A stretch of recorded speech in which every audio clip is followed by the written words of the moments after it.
નમસ્કાર દર્શક મિત્રો, સત્યમેવ જયતે લાઈવ ન્યૂઝમાં આપ સૌનું હાર્દિક સ્વાગત છે। સમાજ સેવા સાથે જન્મ દિવસ ઉજવતા રીવાબા જાડેજા। જામનગર ખાતે ધારાસભ્ય રીવાબા જાડેજા દ્વારા તેમના જન્મ દિવસને સમાજ સેવા દ્વારા ઉજવવામાં આવ્યો। વાત કરીએ તો પ્રખ્યાત ક્રિકેટર રવિન્દ્રસિંહ જાડેજાના ધર્મપત્ની અને 78 જામનગરના ધારાસભ્ય રીવાબા જાડેજા જેઓ તેમના અનેક સેવાકીય કાર્યો માટે જાણીતા છે, જેના થકી જામનગર 78ની પ્રજાએ તેમને જનતાના પ્રતિનિધિ તરીકે ચૂંટ્યા છે અને જામનગર ખાતે તેઓએ પોતાના જન્મદિવસની કોઈક અનોખી રીતે ઉજવણી કરવાનો સંકલ્પ કરતા તેઓ દ્વારા પ્રજાના સેવાકીય કાર્ય થકી તેને જામનગર ખાતે ઉજવ્યું, જેમાં સ્વખર્ચે 21 દીકરીઓના ખાતામાં સુકન્યા સમૃદ્ધિ ખાતામાં 11,000ના પ્રથમ હપ્તાની ભેટ તેમની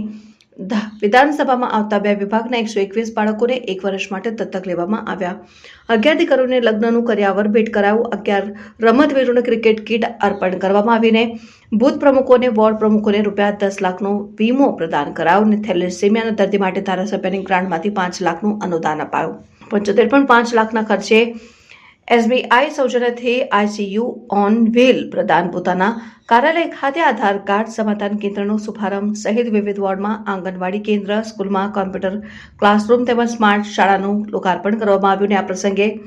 વિવિધ મહાનુભાવો, સંતો, અધિકારીઓ, વોર્ડ પ્રમુખો, બૂથ પ્રમુખો, ભાજપના અગ્રણીઓ, પદાધિકારીઓ, કાર્યકરો ઉપસ્થિત રહ્યા, જેઓને જન્મદિવસની શુભેચ્છાઓ પાઠવી હતી। Reporter Sanjeev Rajput, Satyamev Jayate live news, Jamnagar. આજરોજ ડૉક્ટર સર્વપલ્લી રાધાકૃષ્ણનજી એટલે કે શિક્ષક દિવસ અને સાથે સાથે મારા જન્મદિવસના પ્રસંગે જુદા જુદા સામાજિક સેવાના કાર્યો અંતર્ગત લોકસેવાના કાર્યક્રમનું આયોજન કરવામાં આવેલું છે, જેમાં સૌપ્રથમ માતૃશક્તિ એટલે કે મારા માતૃશક્તિ ચેરિટેબલ ટ્રસ્ટ તેમજ SBIના સૌજન્યથી જીજી હોસ્પિટલને 75 લાખની પોસ્ટિંગનું ICU ઓન વ્હીલ એમ્બ્યુલન્સ છે એ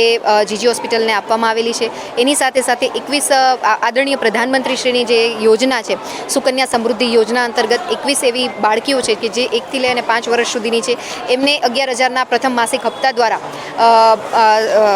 સુકન્યા સમૃદ્ધિ યોજનામાં એકાઉન્ટ્સ એમને ઓપન કરાવી દીધા છે કે આવનારા સમયમાં એ દીકરીઓ સક્ષમ બને, મજબૂત બને અને આગળ વધી શકે। આ ઉપરાંત 11 જેટલા દીકરીઓ છે કે જેમની આર્થિક પરિસ્થિતિ, જેમના પરિવારની આર્થિક પરિસ્થિતિ એટલી સદ્ધર નથી, તો એવા દીકરીઓને લગ્ન હેઠળ કરિયાવરનું આજે દાન કરવામાં આવેલું છે। આ ઉપરાંત સત્તા અને સંગઠન પેરેલલ જ્યારે ચાલતું હોય ત્યારે મારા જ સંગઠનના બૂથ પ્રમુખોને 230 જેટલા બૂથ પ્રમુખોને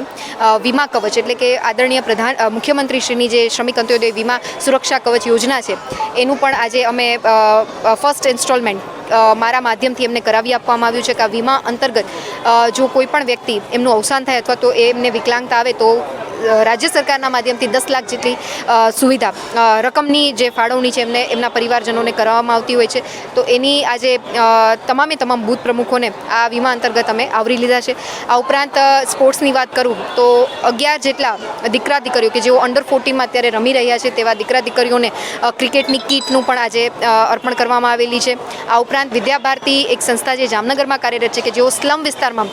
જે બાળકો રહી રહ્યા છે, જેમને શિક્ષણથી એમને વંચિત ના રહી જાય એ માટે કામ કરતી આ સંસ્થા છે, એવા 150 જેટલા બાળકોને આ તકે મેં દત્તક લીધા છે કે એમનું શિક્ષણ કાર્ય છે એ સંપૂર્ણ શિક્ષણ કાર્યની જવાબદારી એ હું પોતે ઉપાડવાની છું। થેલેસેમિયા મેજર એક ખૂબ દુર્લભ રોગ છે, એવા 100 બાળકોને મહિલા ધારાસભ્યની ગ્રાન્ટમાંથી ₹5 લાખનું ડોનેશન આપી અને એમને પણ મેં દત્તક લીધા છે। આ ઉપરાંત મારા વિસ્તારમાં અદ્યતન લાઇબ્રેરી કમ રીડિંગ રૂમ, સરકારી સ્કૂલમાં આધુનિક કમ્પ્યુટર લેબ, આ ઉપરાંત 2 આંગણવાડીનું રિનોવેશન તેમજ વોર્ડ નંબર 6ની મારી જ વિધાનસભાની સ્માર્ટ સ્કૂલ, સરકારના સ્માર્ટ સ્કૂલ પ્રોજેક્ટ અંતર્ગત શાળાનું આજે લોકાર્પણ પણ છે। તો આવા વિવિધ 11 થી 12 જેટલા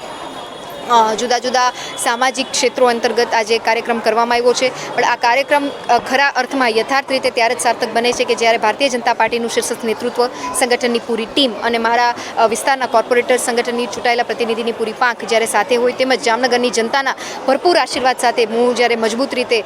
લોકસેવા અને જનસેવામાં આગળ વધી રહી હોય તો એમના આશીર્વાદ વગર આ કાર્ય કદાચ આજે એટલું શક્ય અને સક્સેસફુલ ના રહ્યું હોત। તો આ તકે આ પ્રસંગે હું આ સમગ્ર જામનગરની જનતાનો તેમજ